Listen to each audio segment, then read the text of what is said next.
Yo, what up? This is D Knight, and you're listening to the Pardon the Insurrection podcast.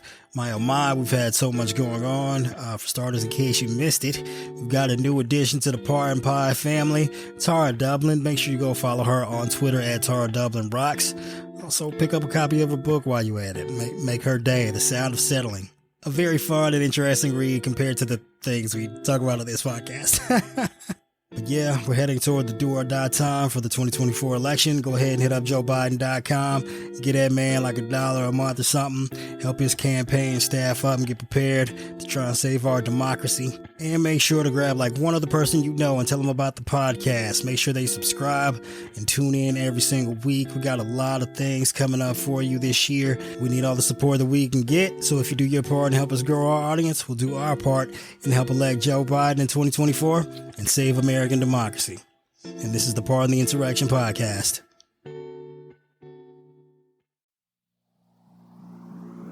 One, two, three, four.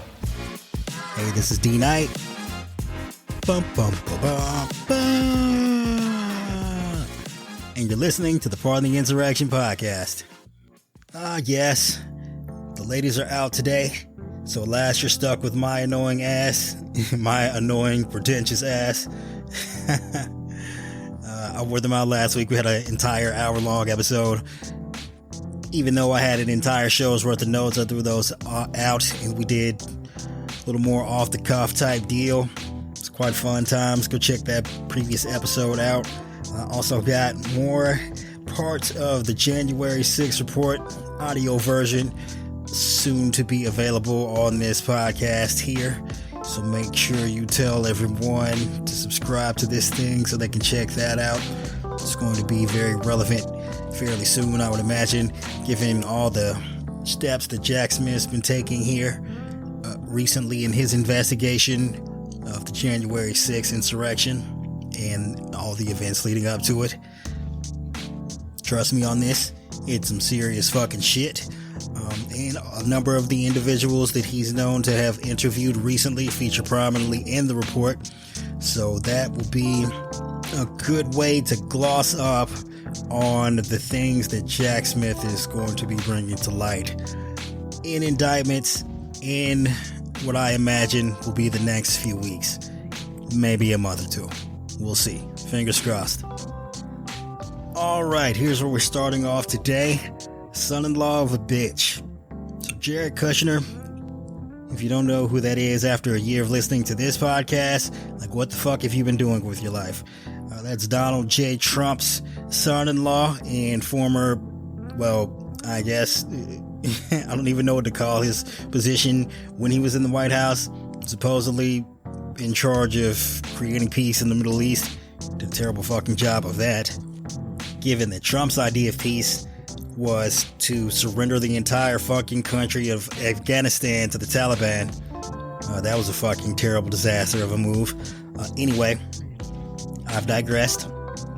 He's apparently been questioned by Jack Smith's team in recent weeks here in an attempt for Jack Smith and the prosecutors to establish that the former president, Donald Trump, knew his efforts to stay in power were built on a fucking lie.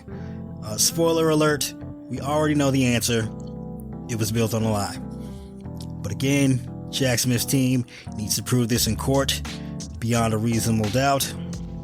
And Jared Kushner could potentially be called as a defense witness to establish Trump's state of mind and whatever testimony he might be willing to offer if Trump is indicted and put on trial. Smith's team will need to know that in advance.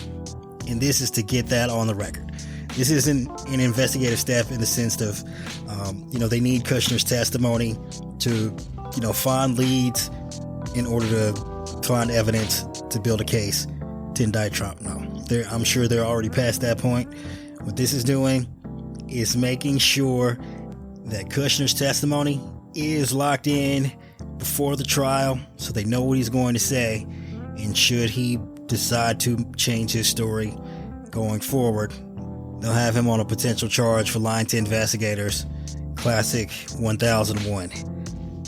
Anyway, Smith's team has met with a number of individuals over the last few weeks, including Kushner, asking specifically whether Trump had privately acknowledged in the days after the 2020 election that he had lost. This suggests that prosecutors are trying to establish whether Trump was acting with a corrupt intent as he sought to remain in power, knowing his efforts were based on a lie, evidence that could bolster any criminal charges if they're brought. This particular interview with Kushner took place in June in DC, where it said he maintained that it was his impression that Trump truly believed the election was stolen, and this is despite two firms that were hired by Trump's campaign telling Trump otherwise. So he had spent,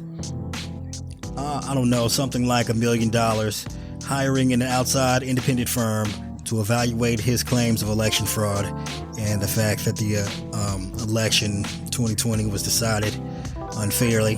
The firm went out through its own particular investigative methods and came to the conclusion that it was not the case. Trump lost. They told him and his campaign, bro, you lost, and Trump couldn't take their word for it, so he went out and spent another $1 million on a second firm.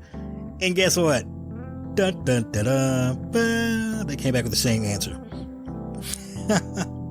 So for Kushner to go on the record here and say it's his belief that Trump seemingly thought he had won the 2020 election, I mean, given what prosecutors may have gathered, the information they may have garnered from other witnesses, this might potentially put Kushner in a tough bind here, as he may have lied to prosecutors. Also, it's of note that Kushner did not put up a real battle in trying to weasel out of his testimony with Jack Smith's team. And given that I imagine that the sources for this information, given that it was an article by Maggie Haberman and one of her cohorts, that this information is coming from within Trump's circle, if not Kushner himself. So take the reporting regarding what exactly his testimony was with a grain of salt. It's entirely possible that he went in there and threw Trump under the bus, who the fuck knows, and then came out telling Trump and his people and Haberman a completely different story, to cover his own ass, so to speak. But let's take a look at what some of the other individuals around Trump who have interacted with him in the weeks before the election have been saying to prosecutors and the January 6th committee. When you know you took the L. So others in Trump's orbit, such as Alyssa Farragriffin, the White House comms director, who was there in the days after the 2020 election, she talked to prosecutors and repeated an account that she provided last year to the House Select Committee, the J6 committee, where she recounts Trump saying in the days after the election, "Can you believe I lost to Joe Biden?" And a direct quote from her testimony to the committee was, "In that moment, I think he knew he lost."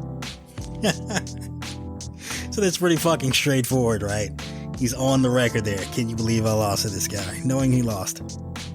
One of the Joint Chiefs of Staff, General Mark Milley, he's come out quite often here lately, given that the Iran document that Trump was supposedly waving around in Bedminster in an attempt to privately dunk on Mark Milley for whatever reason, even though it's fucking asinine, given that Trump probably ordered them to draw up the document in the first place.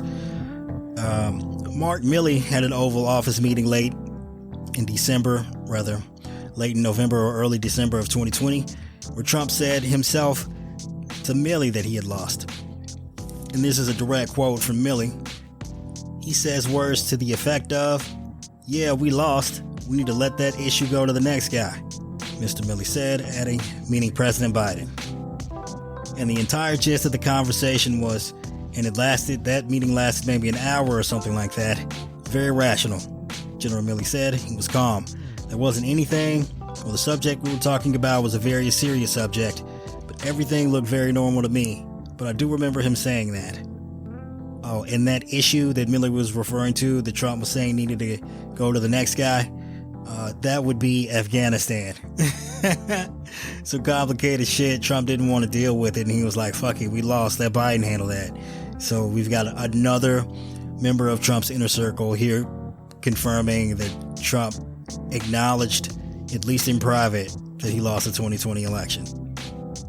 There's also a text message from early December 2020 between some of Trump's lawyers that was disclosed last week that showed Trump was looking at that time for reports of how the election was stolen, even if they hadn't been substantiated. So he's looking for evidence that doesn't exist to show that he won the 2020 election. Whether it's true or not, he doesn't care. He just needs some kind of report, whether there's actual evidence to back up the claim or not. But that text was sent by Boris Epstein, who's also featured prominently in the January 6th report. Again, like, stick around to this podcast. You'll get another chunk of that coming soon.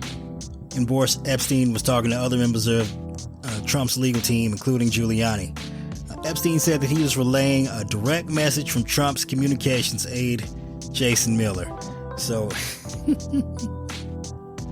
he's like, find me anything that says I won the 2020 election, whether it was fucking true or not. And we've also got Trump here admitting to other individuals in close proximity that he knew he lost.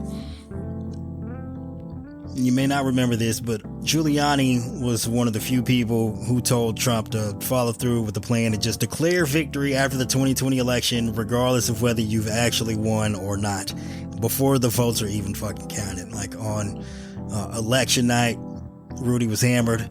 Well, as per the usual, I suppose. And he was telling Trump, hey, just claim victory, bro. You got this. Even if you lost, it'll cause some fucking chaos, and we'll figure out the shit later, after the fact. So in the back and forth messages between the legal team, this is what Giuliani said. Urgent. POTUS request needs best examples of election fraud that we've alleged that's super easy to explain, the text message said. Doesn't necessarily have to be proven, but does need to be easy to understand. And then he went on. Is there any sort of greatest hits clearinghouse that anyone has for best examples? Thank you. And later that same day, Giuliani wrote, the security camera in Atlanta alone captures theft of a minimum of 30,000 votes, which alone would change the result in Georgia. Remember, it will live in history as the theft of a state if it is not corrected by state legislature. And what he's talking about there is the video from the State Farm Arena footage where election workers Ruby Freeman and Shay Moss are on video with Freeman sharing with Moss a ginger mint under the table, and Rudy Giuliani claimed that was some kind of proof that they were... I actually don't even know what the fucking ridiculous ass conspiracy theory is.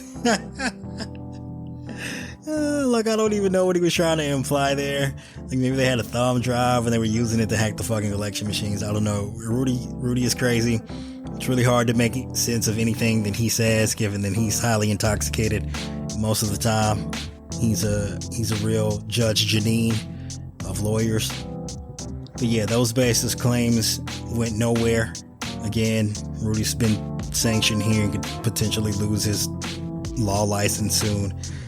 He's definitely been recommended for disbarment. We'll see what the bar says. He's also made a proffer to Jack Smith's team to cooperate in exchange for what is likely the possibility of pleading guilty to lesser crimes than he would be indicted for should he not cooperate. And it's also been revealed that one of the things Jack Smith's team has been investigating here in recent weeks is the plot to terrorize election workers by creating these conspiracy theories and spreading them in public and having Trump supporters go harass them. So Rudy Giuliani would be key to that, key to whether or not Trump was clear on the fact that he lost the 2020 election, pivotal to the fake electors plot, probably pivotal to the campaign to pressure Mike Pence to disrupt the January 6th certification of the electors, and likely to some degree involved with the January 5th and 6th war rooms, I would imagine, that he would have some insight on, and whether there was any direct communication between those individuals and members of the right-wing militias like the Oath Keepers and the Proud Boys and their involvement in their seditious plot to overthrow the government, which they had been found guilty of. Also, of note, speaking of those two groups, it appears that Jack Smith's team is appealing the sentencing of those individuals on the grounds that the sentencing was too light. The judge in a number of those cases departed downward in a significant fashion, giving them years off of what would be like the middle of the sentencing guidelines. And, one way to look at that is maybe Jack's team isn't satisfied with the severity of the punishment, given the extraordinary nature of the actions taken by these people.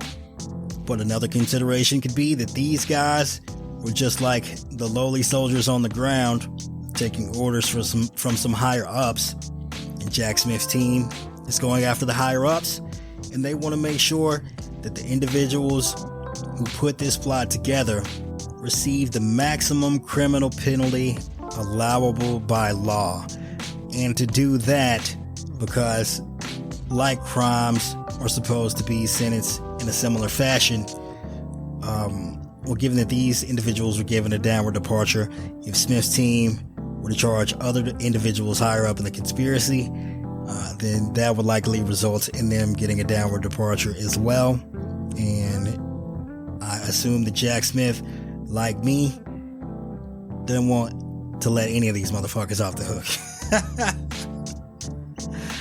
And I am totally on board with that. Lock their asses off forever if you can. Don't let them motherfuckers ever get out of fucking prison. I assume we're going to have more breaking information about the January 6th investigation coming this week, as well as the classified documents case, or at least the scheduling, as far as that pertains to Judge Cannon's decision on whether or not she'll grant Trump's request for a delay in the trial, where Smith's team asked for a reasonable date to be set in December of 2023, before 2024 is even here. Trump's team asked for an indefinite delay. They're like, well, we can wait until after the 2024 election, and then we can talk about setting a trial date then. Like, what the fuck? That's never gonna happen. I mean, Speedy Trial Act, she's gotta have a date on the fucking calendar. That's just, it not only is it par for the course, it's just like the constitutionality of not having a court date set at all. It's just absolutely bonkers insane, and the fact that they would even ask for that is just wildly asinine. But I mean, I guess when you think you got the judge in your pocket, you do whatever it takes to get your client in the best position, even if he's a fucking criminal. I deign to call him mastermind. Anyway, let's move on to some other interesting topics. We have Republicans in the House Oversight Committee who are being luffed to their own devices. All right, hang with me here. So the House Oversight Committee, doing their best to use their congressional power to try and smear Hunter Biden, and in effect smear President Biden in his run up to the 2024 election, have been demanded by Democrats on the committee to turn over information detailing their interactions with Gal Luft, who is a recently charged think tank leader who called himself Patient Zero of the Biden family investigation. So DOJ unsealed an indictment of this guy last Monday on a number of serious fucking charges, including failure to register as a foreign agent, and also recruiting and paying an unnamed former high-ranking U.S. government official on behalf of China, who was, get this, a member of Trump's 2016 transition team. I never would have guessed that shit, right? That's fucking incredible. So Comer is using this committee to try and paint out Hunter Biden as some kind of bribe-taking foreign agent. And here it is, the guy that they're trying to use as a source or quote-unquote whistleblower to blow the whistle on the Biden administration is a fucking foreign agent himself who's been taking money from China and trying to bribe members of Trump's team. Wow. The fucking insanity of that. This guy's also been accused of brokering illicit arms deals and violating Iran sanctions by setting up meetings between the Iranian officials and a Chinese energy company to discuss oil deals. Yeah, man, they've dug themselves in a deep fucking hole here. So this was the guy that Republicans claimed would blow the roof off the investigation into Hunter Biden. But then he disappeared. They couldn't find him. They didn't know if he was dead or alive. The information he was supposedly in possession of, that disappeared.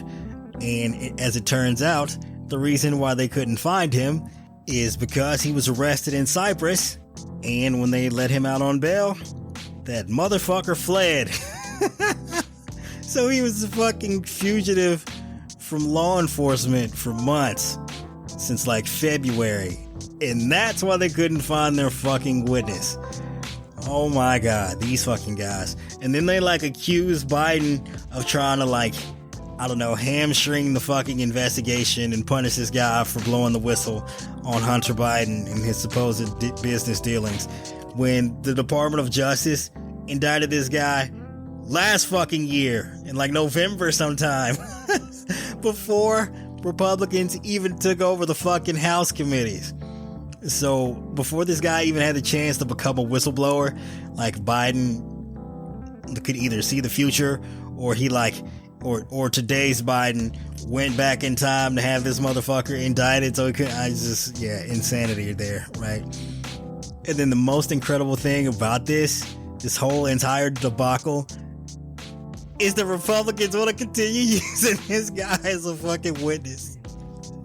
Like, they're so married to this fucking thing that they can't get off this guy, even though he's a fucking criminal. My god, man, these dudes are fucking morons. Like, calling the kettle black over here, you fucking morons.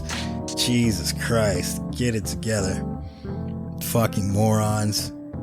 These guys are so dumb. Like, given the fact that Luft is a fucking foreign agent, it's entirely possible that this dude is caught up on like federal wiretap somewhere, you know, with the FISA surveillance warrant. And because they've been working with this guy to try and dirty up the Biden administration, like, the Republicans themselves could fucking be caught on wiretaps or have their fucking text messages and emails swept up in this shit. Ace job there, geniuses. Ace job. A+. I approve wholeheartedly of you trying to work with the spy to take down the president of the United States, and then you guys get fucking busted.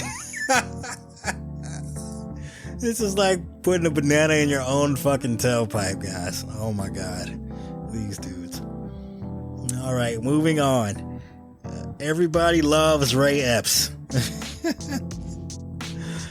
Alright, so Ray Epps, if you're not familiar with this individual, is a two-time Trump voter from Arizona who found himself at the center of a wild and wacky January 6th conspiracy, started by none other than Tucker Carlson, who is no longer at the fucking network, by the way, and with good reason.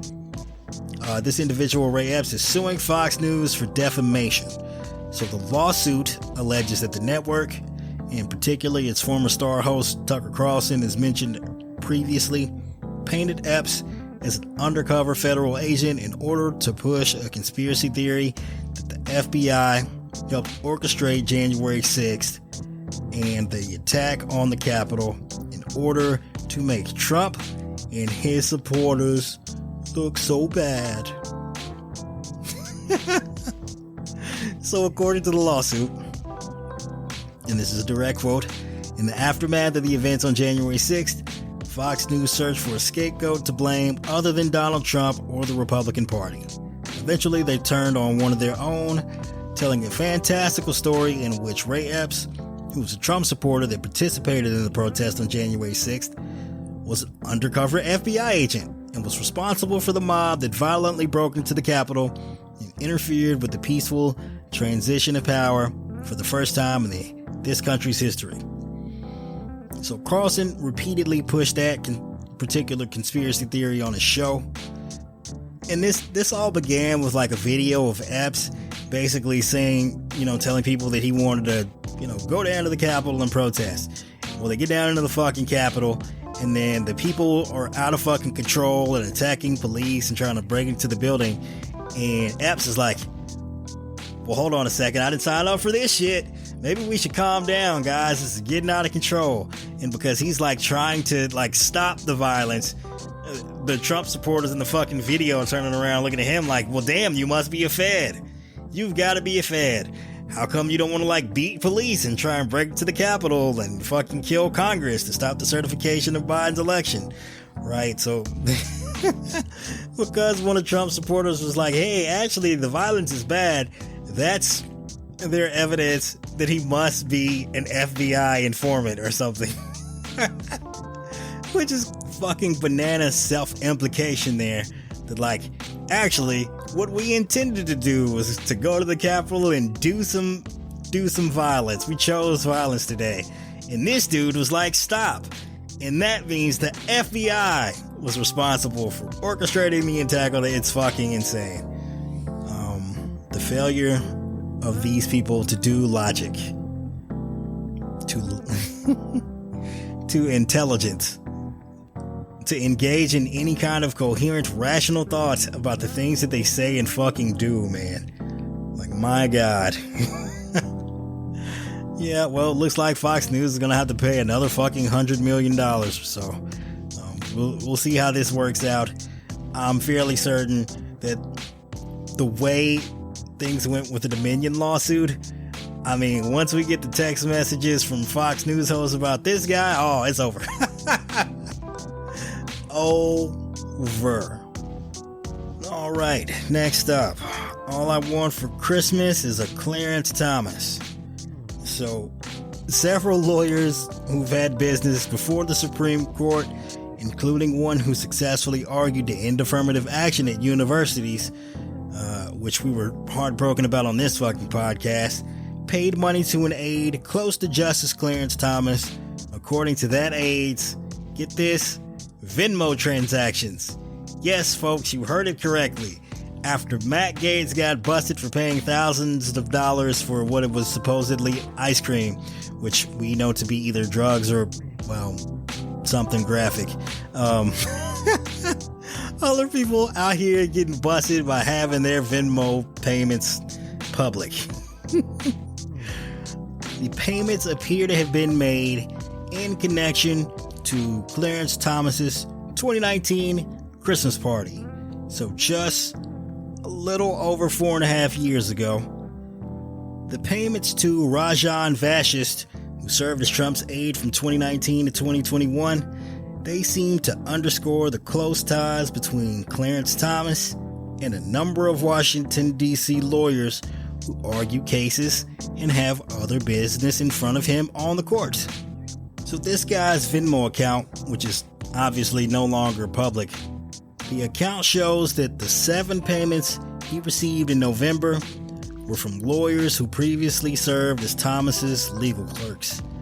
The amount of the payments wasn't disclosed, but the purpose of each payment is listed as either Christmas party, Thomas Christmas party, CT Christmas party, or CT Xmas party, in an apparent reference to Justice Thomas's initials.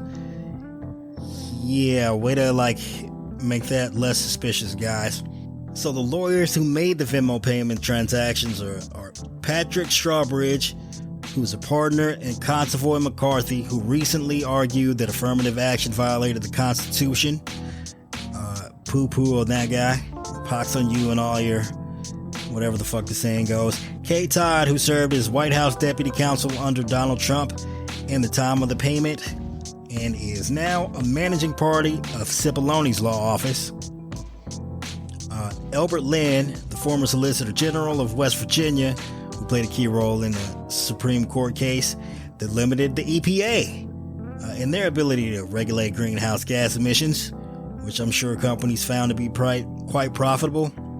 And among some others, there was Brian Schmalzbach, a partner at McGuire Woods, who argued multiple cases before the Supreme Court. And not that there might necessarily be anything wrong with, say, the guys that there's a Christmas party, throwing a little party for Clarence Thomas. Everyone's chipping in a little small amount to, get some goodies and some food and drinks and a couple of gifts or a gift card or whatever the fuck. Right? There's nothing, untoward about that. But also you would like for individuals on the Supreme Court to report those kinds of things on their fucking public disclosure forms so we can know and make sure that there's no untoward activities going on, right? Because Clarence Thomas here has a pristine record when it comes to reporting any financial contributions other individuals have made on his behalf in the past, right? Because he's been A+ in that department. That would be fucking sarcasm. He's been fucking terrible at this, taking money from billionaires and flying across the fucking country on these expensive ass trips that, cost more than his fucking yearly salary and whatnot. Motherfucker buying his mama's house and letting her live in that bitch rent free, like Jack Smith is living in Trump's head. All kinds of shit. All these other conservative motherfuckers on the Supreme Court doing dirt. Amy Coney Barrett selling her house to some fucking religious groups that bring fucking cases before the fucking Supreme Court. Like, Jesus Christ, man. You guys need to get your fucking shit together. And what the Senate is doing, like why Senate Judiciary isn't investigating this, I have no fucking idea. They need to get off their fucking asses. I mean, get it together, guys. You have control of the Senate. Like, we gave you so many fucking senators that Sinema left the Democratic Party, became an independent, and you still got a fucking majority. Use the fucking powers that have been granted to you, kids. Call your local senator. Tell them to get out their fucking asses. Do something about this shit. So, speaking of Venmo, investigators from the House Ethics Committee, which is controlled by Republicans, have begun reaching out to witnesses as part of a recently revived investigation into, you guessed it, Matt Gaetz from Florida, focused on allegations that he may have engaged in sexual misconduct, including sex with a minor, paying for sex over Venmo, illicit drug use, and other misconduct. He also recently was, I don't know, I guess this was at Turning Point USA, where he was talking about the incident where cocaine was found in the White House, and he was like, ain't mine. Bro, no one asked you. Why the guilty conscience there? What are you trying to get ahead of? Oh man, so at least one witness in Florida said that they spoke to investigators from the committee about Gaetz in recent weeks about alleged lobbying violations, as well, with sources saying a number of other witnesses have also been contacted. So apparently this investigation has expanded, and maybe that's why Steve Bannon, who seems like I don't know, the husk of some alien out of a Men in Black movie, is quite irate about anyone going after his baby Matt Gaetz, because it's not looking too good for him.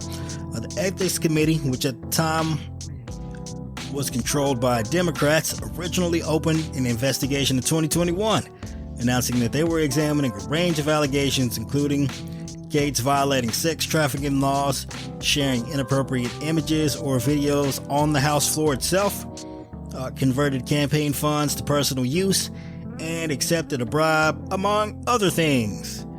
That investigation ended, like I said, early in 2023, as the House committee was taken over by Republicans. Lots of disarray going over there in that other party that it's not Democrats. You'd think the media would do more of a job of making note of that there's disarray everywhere and it's not Democrats. But they don't give a flying fuck. They don't care. I'm doing my part though. Pardon the insurrection cares. We care. Alright, last but not least, we have Melania packing it up.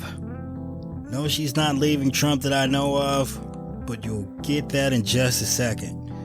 So, a Donald Trump-aligned super PAC made an unusual payment of $155,000 to Melania Trump in December of 2021. According according to a new personal financial disclosure filing by Trump last Thursday. The money came from the Make America Great Again PAC. These names, dude. He's supposed to be a fucking branding genius, and like, this is the best he can do. We're gonna make America great again. Again! It's like if President Biden was like, we're gonna build back better, but even better. I mean, I guess the name of our podcast is only slightly better than that. Anyway, the Super PAC, however, did disclose Melania as a specific recipient of that $155,000 in its own list of expenditures. I wonder why they didn't make note of that. Instead, the money was listed as being broken into two payments, one day apart, to Designers Management Agency. These fucking names of these fucking shell company seeming shits. That is supposedly an ad agency. In this particular agency, it lists Melania as one of its clients. So the payments were labeled Event Planning and Consulting in the Super PAC's FEC filing. It is extremely rare, and I expect that it is likely close to illegal for the spouse of a presidential candidate to be paid directly by a campaign or an outside group that is affiliated with the candidate, such as a PAC or Super PAC. The Make America Great Again PAC is now defunct, transferring nearly $9 million that was being held in its coffers in 2022 to a similar PAC called Make America Great Again Inc. These fucking confusing ass names. This definitely sounds like some money laundering type shit, doesn't it? So a representative for the Super PAC said that Melania had been hired through her agency for, quote, design consulting for a Make America Great Again dinner, and that her responsibilities included choosing tableware, arranging settings, and picking floral arrangements. The initial fee was around $125,000, with the second payment the next day being $30,000, paid for additional services rendered out of the scope of the first contract. These motherfuckers paid Melania $155,000 for some fucking floral arrangements. You've got to fucking be kidding me. You've got to be kidding me. Gotta be kidding me. How many hours did she put into this? Like 2? She made like, she's billing $75,000 an hour. You've got to get the fuck out of here with this. Oh my God. I hope Jack Smith opens up an investigation into Melania's finances, and not just Trump and Trump campaign and Trump's PACs. I mean, because I want to see where the fuck her money is coming from as well. As for the Shithole of the Week award, I hereby nominate RFK Jr., also known as Ratfuck Jr., because that's what he's attempting to do to Biden in the 2024 election here. I nominate him for saying some totally asinine, racist, anti-Semitic shit the other day, where he proposed the idea that COVID was supposedly a bioengineered weapon that targeted white people and black people while sparing the Jewish community and Chinese people. I mean, I feel like that goes without, like, I shouldn't have to explain that any further, but like, yes, clearly China handled COVID so well. What a fucking dipshit. You, sir, are hereby awarded the Shithole of the Week award. I hope you burn in hell, and say hello to our brows when you get there. Worst fucking Kennedy ever. Jesus. As for my closing thoughts, I would just like to take one short moment to give Biden some fucking credit, since no one else is. Job numbers incredible. Economy growing at an incredible rate. Inflation damn near down to pre-pandemic levels, if not already there. Infrastructure Act kicking in. Republicans all across the country trying to take credit for that shit. That's how good it was, even though none of them motherfuckers voted for it. I mean, this dude is winning all the way around. No nonsense, no crazy shit. He's not on Twitter saying insane shit at 4 o'clock in the morning. saying absolutely bonkers, absurd stuff, doing crazy shit in the White House, abusing his power, none of that. He's just doing a good job every single fucking goddamn day, staying on his grind, even though he saved the United States in more ways than one in 2021. And show that man some respect and give that man his flowers, because the media won't. And that concludes this episode of Pardon the Insurrection.